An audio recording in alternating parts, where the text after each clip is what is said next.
दोस्त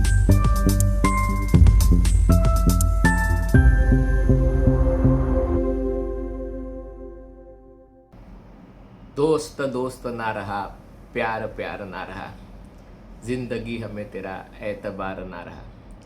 जशी गोष्ट आयुष्यात असते तशीच राजकारणातही असते. राजकारणात राजकीय नेत्यांची मैत्री आणि त्याच्यातही खास करून स्त्री आणि पुरुष राजकीय नेत्यांची मैत्री चर्चेचा विषय होते. आपल्याकडे चर्चा झाली ती पंतप्रधान नरेंद्र मोदी आणि इटलीच्या पंतप्रधान जॉर्जिया मेलोनी यांच्यातल्या मैत्रीची. अर्थात त्यात मोदींची काही चूक नाही आहे, कारण मोदी नेहमी एका शिष्टाचाराला आणि सभ्यतेला धरून वागतात. यामध्ये मी असं म्हणणार नाही चूक आहे, पण संधी साधूपणा जर कोणाचा होता तर तो इटलीच्या पंतप्रधान जॉर्जिया मेलोनी यांचा होता. कारण मोदींची लोकप्रियता लक्षात घेऊन ती कॅश करण्याचा प्रयत्न त्यांनी वेळोवेळी केला. पहिल्यांदा मोदींना लक्षात आलं नाही, कारण तुम्ही समोरचा जागतिक नेता कशा प्रकारे, जागतिक आणि इटली हा G7चा भाग आहे, मोठा देश आहे, आणि त्यामुळे राजकीय नेते एकमेकांना भेटतात तेव्हा आलिंगन देतात, हात मिळवतात, सेल्फी काढतात, काहीतरी व्हिडिओ करतात, हे गोष्टी. तर मेलोनी यांनी मोदींबरोबर सेल्फी काढला आणि त्याच्याबद्दल त्यांनी नाव देताना मोदी अधिक Meloni is equal to melody अशा प्रकारचं त्यांनी, आणि त्याची चर्चा सगळीकडे सुरू झाली. नंतर आपल्याला आठवत असेल G20 परिषदेमध्ये मोदींनी दुरूनच मेलोनींना नमस्कार केला, कारण उगाच चर्चा नको म्हणून. पण मेलोनींनी त्यांच्या पुस्तकाच्या भारतीय आवृत्तीसाठी मोदींची प्रस्तावना घेतली. म्हणजे कशा प्रकारे कॅश इन करायचं हे मेलोनी यांना माहिती आहे. पण जेवढी चर्चा मेलोडीची होते त्याच्यापेक्षा जास्त चर्चा मेलोनी आणि ट्रम्प यांच्या संबंधाची होत होती. याचं कारण म्हणजे मेलोनी या इटलीच्या पहिल्या महिला पंतप्रधान. इटली हा देश युरोपात असला तरी ख्रिस्ती धर्माचं, कॅथलिक पंथाचं प्रमुख केंद्र असल्यामुळे इटली अजूनही बऱ्यापैकी रूढीवादी देश आहे, आणि त्यामुळे महिलेनी पंतप्रधान होणं म्हणजे सोनिया गांधींसाठी लागू ठरत नाही, पण इटलीमध्येही महिलेनी पंतप्रधान होणं हे एका प्रकारे अमान्य असल्यासारखं होतं. त्याच्यातनं त्या अतिशय उजव्या विचारसरणीच्या, काही जण म्हणतात तसं निओ फॅसिस्ट, म्हणजे खास करून दुसऱ्या महायुद्धानंतर इटली आणि जर्मनीचा पराभव झाल्यानंतर तिथे उजव्या विचारसरणी एवढ्या प्रकारे दाबून टाकण्यात आली होती की त्यांनी पुन्हा पुढे येऊन सत्तेत येणं आणि आक्रमक विचारांच्या नेत्यांनी सत्तेत येणं एक, आणि त्याच्यात एका महिलेने आक्रमक विचार मांडतात, कारण त्या पक्षाचं नाव आहे ही ब्रदर्स ऑफ इटली, म्हणजे फ्रॅटर्निटी. म्हणजे या पक्षाचं त्यांनी नेतृत्व केलं. तेव्हा त्यांच्यावर टीका झाली होती, त्यांना एकटं पाडण्याचा प्रयत्न झाला होता, कारण तेव्हा युरोपमध्ये खास करून युरोपीय महासंघ अधिकाधिक एकत्र आणण्याचे प्रयत्न सुरू होते.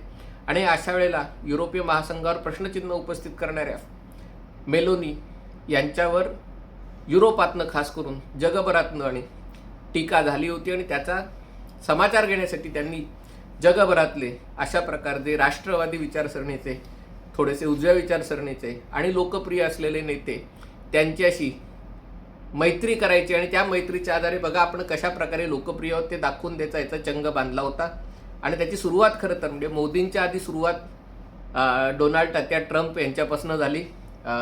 ट्रम्प यांचे सल्लागार आणि तेव्हा पहिल्या टर्ममध्ये ब्रिटबार्ट म्हणून एक वर्तमानपत्र होतं, त्याचे संपादक असलेले एक स्टीव्ह बॅनन यांना त्यांनी पहिल्यांदा इटलीला बोलवलं होतं 2018 साली, जेव्हा ट्रम्प सगळीकडे थट्टेचा आणि टीकेचा विषय होता. आणि त्यांच्या थ्रू त्यांनी ट्रम्प यांच्याशी आपली मैत्री निर्माण केली होती. मैत्री पुढे इतकी वाढली की ट्रम्प यांनी तुम्ही खूप सुंदर दिसता वगैरे असं सार्वजनिक व्यासपीठावर, म्हणजे ट्रम्प यांचा स्वभाव आणि त्यांचे सगळा इतिहास माहिती आहे, त्यांनी मेलोनींकडे अशा प्रकारचं वक्तव्य करणं याच्यातनं काहीतरी सूचित करणार होतं.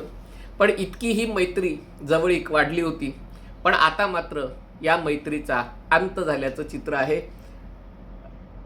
2-4 दिवसापूर्वी म्हणजे ईस्टरच्या सुमारास डोनाल्ड ट्रम्प यांनी पोप लिओ आहेत त्यांच्यावर खरमरीत टीका केली. त्यांनी स्वतःचा एक स्वतःच येशू ख्रिस्त असल्यासारखं एक हे केलं होतं आणि आपण जगाला वाचवणार असल्यासारखं, म्हणजे मध्यपूर्वेच्या संकटातनं अशा प्रकारचं काहीतरी एक मीम टाकलं होतं. आणि त्याच्यावर त्यांनी पोप आणि डोनाल्ड ट्रम्प यांच्यामध्ये एक शाब्दिक खडाजंगी उडाली होती. कारण पोप साधारणतः कोणत्याही युद्धाला विरोध करतात आणि त्या प्रकारे या इराणमधल्या युद्धालाही त्यांनी विरोध केला होता.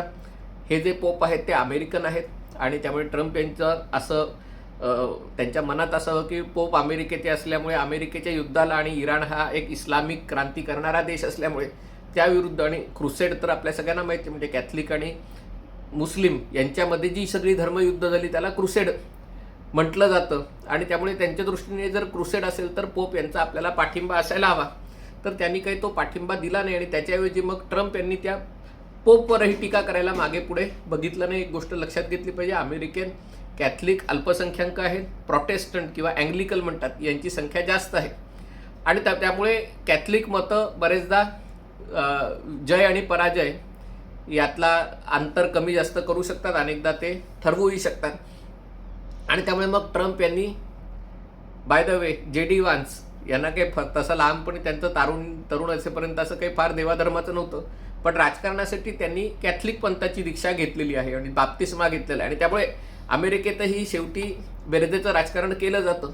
आणि अशा वेळेला पोप यांनी अमेरिकन सरकारच्या ध्येयधोरणांविरोधात भूमिका घेतल्यावर ट्रम्प यांनी पोप यांच्यावर टीका केली. आणि एका प्रकारे कशा प्रकारे तुम्ही जे गुन्हेगार असतात, कैदी असतात, त्यांचे पाय धुता किंवा त्यांना एका प्रकारे पापातनं मुक्त होण्यासाठी त्यांची बाजू घेता आणि हे तुम्ही गुन्हेगारांच्या बाजूचे आहेत वगैरे अशा प्रकारचं वक्तव्य केलं. त्याच्यात त्यांनी म्हणजे असे ती एका मर्यादेत राहून ती टीका टिप्पणी झाली. आणि त्यामुळे जेव्हा मेलोनी यांना हे विचारण्यात आलं, कारण व्हॅटिकन सिटी आहे हे इटलीच्या, तो वेगळा देश आहे म्हणायला, पण तो इटलीच्या मध्यभागी आहे. आणि त्याच्यामुळे जेव्हा मेलोनी यांना विचारलं ट्रम्प यांच्या वक्तव्याबद्दल, तेव्हा त्यांनी स्पष्टपणे सांगितलं की ट्रम्प यांचं वक्तव्य पोपवरची टीका मला अजिबात मान्य नाही आहे, अजिबात पसंत नाही आहे. आणि एका प्रकारे त्यांनी ट्रम्प विरोधात उघड भूमिका घेतली.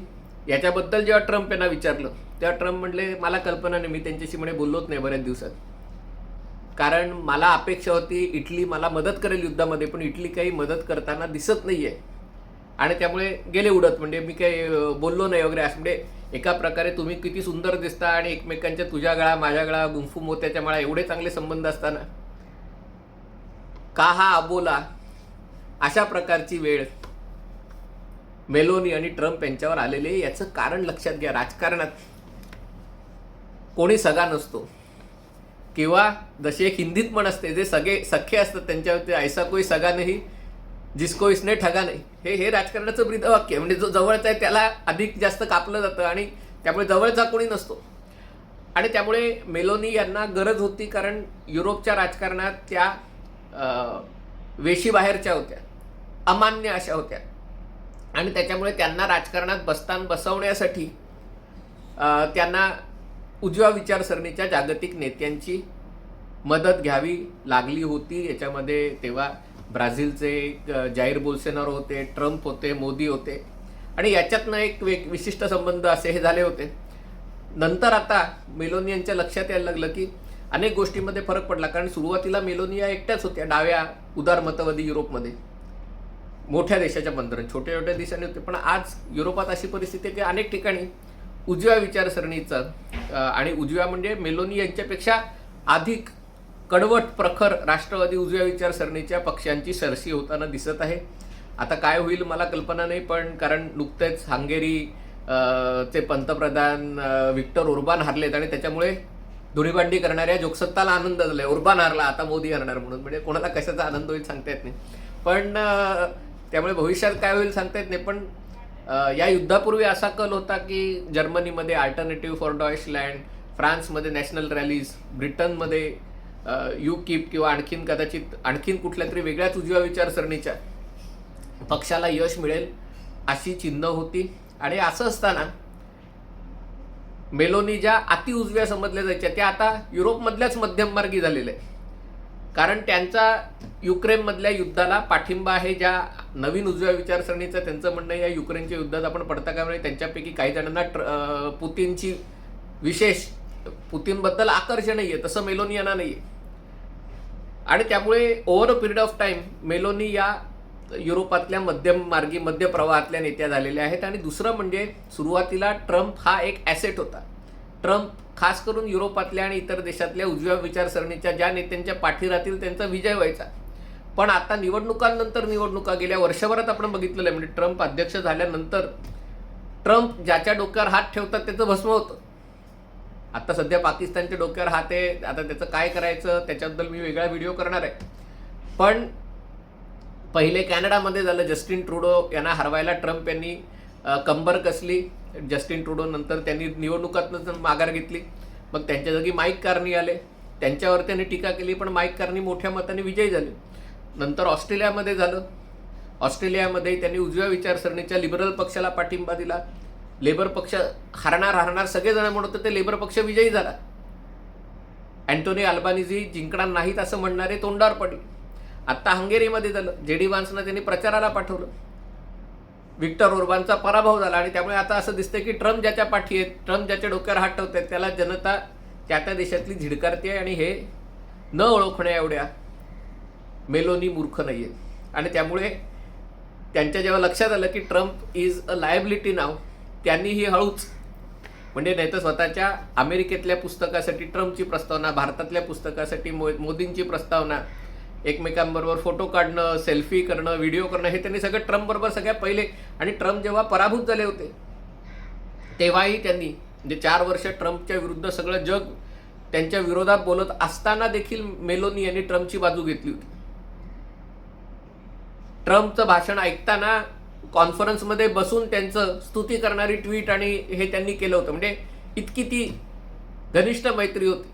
पण आता दोस्त दोस्त ना रहा अशी परिस्थिती आहे. कारण राजकारणात जोपर्यंत तुमचा फायदा आहे तोपर्यंतच तुमची मैत्री आहे. एकदा तुमचा फायदा संपला की मग तुमचा उबाठा पक्ष होऊ शकतो. हे राजकारणातलं जे भाजपाने करून दाखवलं इकडे, कारण फायदा करण्याची हे संपली, मग तुमचं काय होतं हे राजकारणात स्पष्ट होतं. आज मेलोनी यांच्यासाठी ट्रम्प कडून फायदा होण्याची शक्यता कमी झालेली आहे. आणि त्यामुळे त्यांनी देखील ट्रम्प यांना आपली ताकद दाखवलेली आहे. हा व्हिडिओ आपल्याला आवडला असेल तर कृपया लाईक करा, शेअर करा आणि हे चॅनल सबस्क्राईब करण्याची विनंती आहे. तुर्तास इथेच थांबतो. पाहत रहा MH48.